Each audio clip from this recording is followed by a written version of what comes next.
வணக்கம் எல்லாருக்கும். இந்த வீடியோவோட ஒரு வீடியோன்னு அட்டாச் பண்ணியிருக்கேன். ஸோ கவனமாக பாருங்கள். அது உங்களுக்கு ரொம்ப ரொம்ப வாழ்க்கையில் முக்கியத்துவமாக இருக்கும் இந்த வீடியோ. ஸோ பார்த்தீங்களா இந்த வீடியோவை? ஸோ உங்களோட மனைவியை வந்து நீங்கள் சூஸ் பண்ணி கூட்டிகிட்டு வாரீங்க. ஸோ கல்யாணத்துக்கு அப்பிறகு வந்து இன்னைக்கு வந்து கவலையிடமாக எல்லா ஆண்களும் வந்து ராணி மாதிரி வைக்கிறது இல்லை. பட் ஒரு சில மனைவியர் கொடுத்து வச்சுருக்கணும். சில கணவன்மார்கள் ராணி மாதிரி வச்சுருக்குறாங்க. உண்மைதான். ஏனெண்டா நாங்கள் வந்து கல்யாணத்துக்கு முதல்ல எங்களோட அம்மா வீட்டில் நாங்கள் ராணி தான், ராணி மாதிரியில் ராணி தான். ஸோ அதே இது வந்து கல்யாணத்துக்கு அப்பிறகு இருக்குமெண்டா அது நிச்சயம் இல்லை தான்.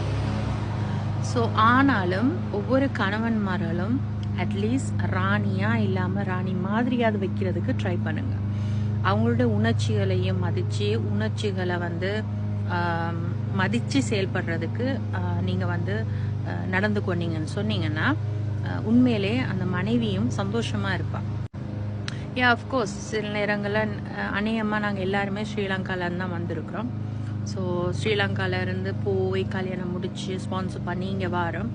சில நேரங்கள் வந்து அதாவது நாங்கள் நினைக்காத, நாங்கள் ட்ரீம் பண்ணாத ஒரு லைஃப் வந்து எதிர்மாறாக இருக்கும்போது உண்மையிலே அது கஷ்டம்தான் அந்த குடும்ப வாழ்க்கை கொண்டு போகிறது. ஆனால் ஒரு சிலவங்களுக்கு வந்து நல்லதாக அமைஞ்சிருக்குது. சில கணவன்மார்கள் மனைவியோட உணர்ச்சிகளையும் மதித்து இன்னைக்கு நடந்து நல்லபடியாக வச்சுருக்குறாங்க. ஸோ இதில் நான் என்ன சொல்ல வரேன்னா, மனைவிகளோட உணர்ச்சிகள், மனைவிகளோட தேவைகள் எல்லாத்துக்கும் முக்கியத்துவம் கொடுத்து அட்லீஸ்ட் ஒருக்க ட்ரை பண்ணுங்க உங்களோட வைஃபை வந்து ராணி மாதிரியாவது வச்சுக்கொள்றதுக்கு. ஏனெண்டா எங்கே போகிறனாலும் கணவன்மார்கிட்ட கேட்டுட்டு தான் போகணும், ரைட்? ஸோ உங்களோட பேச்சை கேட்குறாங்க, உங்களை மதிக்கிறாங்க. ஸோ அட்லீஸ்ட் நீங்களும் அவங்கள மதித்து நீங்கள் நடக்கும்போது உங்களோட வாழ்க்கை, உங்களோட திருமண வாழ்க்கை சந்தோஷமாக இருக்கும்.